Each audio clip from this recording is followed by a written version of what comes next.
नमस्कार।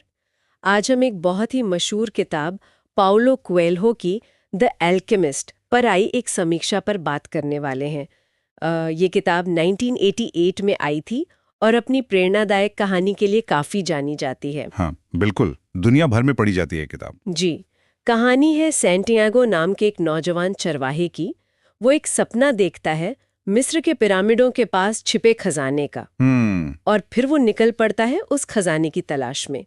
ये सफर असल में उसके अपने पर्सनल लेजेंड, मतलब अपने जीवन के असली मकसद को खोजने की यात्रा है। सही, एक खोज की कहानी। हाँ, तो चलिए देखते हैं ये जो समीक्षा है इसमें क्या खास बातें निकल कर आई हैं।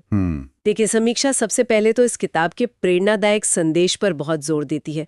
खासकर वो एक लाइन जो बहुत फेमस है, जब आप सच में कुछ चाहते हैं तो पूरी कायनात उसे हासिल करने में आपकी मदद करती है। ये लाइन तो जैसे इस किताब की पहचान बन गई है। बिल्कुल।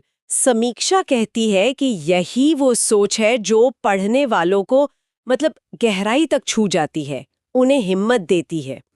और एक और चीज जो समीक्षा बताती है वो है इसकी भाषा। भाषा बहुत सरल है, पढ़ने में आसान। हाँ, सीधी सादी भाषा है। पर समीक्षा का मानना है कि इसी सादगी में ना गहरे आध्यात्मिक और दार्शनिक मतलब छिपे हुए हैं। कहानी में सिंबॉलिज्म मतलब प्रतीक बहुत है। अच्छा, जैसे वो रेगिस्तान का सफर या कीमियागर से मिलना। समीक्षा कहती है कि हर घटना सैंटियागो के अंदर जो बदलाव आ रहे हैं उसके विकास को दिखाती है। ओके, तो बाहरी यात्रा के साथ साथ एक भीतरी यात्रा भी चल रही है। एग्जैक्टली। और शायद इसीलिए ये सपने देखने वाली बात और जीवन का अर्थ समझने की कोशिश, ये ऐसे विषय हैं जो दुनिया भर में लोगों से कनेक्ट करते हैं। हाँ, ये बात तो है। और समीक्षा इसी कनेक्शन से जोड़ते हुए कुछ मुख्य सबक भी बताती हैं जो किताब से मिलते हैं। अच्छा, क्या सबक है वो? अहम लगा। समीक्षा इस बात पर रोशनी डालती है कि देखो, असली खजाना वो मंजिल या वो सोना नहीं है। तो फिर क्या है? असली खजाना है वो सफर, वो अनुभव जो आपको बदलते हैं। रास्ते में आप जो सीखते हैं, जिस तरह के इंसान बनते हैं, वो ज्यादा कीमती है। समीक्षा के अनुसार यही असली दौलत है। ये तो बहुत गहरी बात है। बिल्कुल। और इसी से जुड़ा है अपनी दिल की सुनने का संदेश, मतलब आपका इंट्यूशन, आपका पैशन, वो आपको सही राह दिखाएगा। समीक्षा का यही मानना है। ओके। और आखिर में डर। समीक्षा कहती है कि डर ही सबसे बड़ी रुकावट है अपनी पर्सनल लेजेंड, यानी अपने मकसद तक पहुंचने में। तो डर पर काबू पाना बहुत जरूरी है। ये सारे सबक मिलकर एक तरह से अपने जीवन का उद्देश्य पाने का नक्शा बनाते हैं। ये तो सब बहुत पॉजिटिव बातें हो गई, लेकिन क्या समीक्षा में कुछ कमियों का भी जिक्र है? मतलब क्या कुछ आलोचना भी है? हाँ हाँ, बिल्कुल। समीक्षा इस मामले में संतुलित है।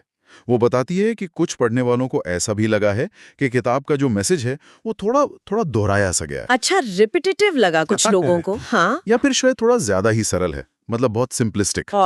और ये भी कि कहानी थोड़ी आइडियलिस्टिक, मतलब थोड़ी ज्यादा आदर्शवादी लग सकती है।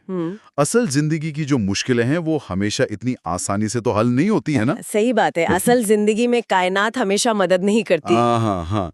तो समीक्षा इन बातों को भी सामने रखती है ताकि पढ़ने वाला एक बैलेंस्ड नजरिया बना सके। ठीक है, तो कुछ आलोचनाएं भी हैं, लेकिन इसके बावजूद किताब का असर तो जबरदस्त रहा है। अरे बहुत ज्यादा।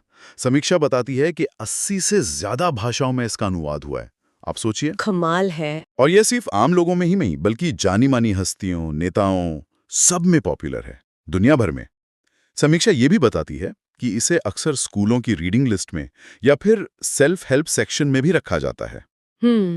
यानी इसका प्रभाव काफी बड़ा और गहरा है। निश्चित रूप से। तो फिर कुल मिलाकर समीक्षा का निचोड़ क्या निकलता है? फाइनल वर्डिक्ट क्या है? देखिए, समीक्षा कहती है कि द एल्केमिस्ट बस एक कहानी नहीं है। ये असल में जिंदगी के सबक हैं, जिन्हें एक बहुत खूबसूरत कहानी में लपेट कर पेश किया गया है। एक कहानी के रूप में जीवन के सबक। हाँ, और समीक्षा इसे उन लोगों के लिए खास तौर पर सुझाती है जो शायद जिंदगी में थोड़ा खोया हुआ महसूस कर रहे हैं, या जिन्हें थोड़ी प्रेरणा की जरूरत है, या जो जीवन में किसी गहरे अर्थ की तलाश में है। ओके। इसीलिए समीक्षा ने इसे काफी ऊंची रेटिंग दी है, 10 में से 9। 9-10, ये तो बहुत अच्छी रेटिंग है। हाँ, काफी प्रभावशाली मानती है समीक्षा इसे। तो ये पूरी बातचीत एक जरूरी सवाल की तरफ ले जाती है जो समीक्षा भी उठाती है। कौन सा सवाल? यही कि असली खजाना यात्रा है, मंजिल नहीं। ये बात सोचने पर मजबूर करती है। हम कितनी बार सिर्फ अपनी मंजिल, अपने गोल पर ही फोकस रखते हैं। अक्सर। और उस चक्कर में जो सफर के अनुभव होते हैं, जो हमें असल में बनाते हैं, बदलते हैं, उन्हें हम नजरअंदाज कर देते हैं, है ना? बिल्कुल। हम सफ़र की कीमत भूल जाते हैं कई बार। ये वाकई सोचने वाली बात है कि उन अनुभवों का हमारी ज़िंदगी में क्या मोल है। इस पर विचार करना चाहिए।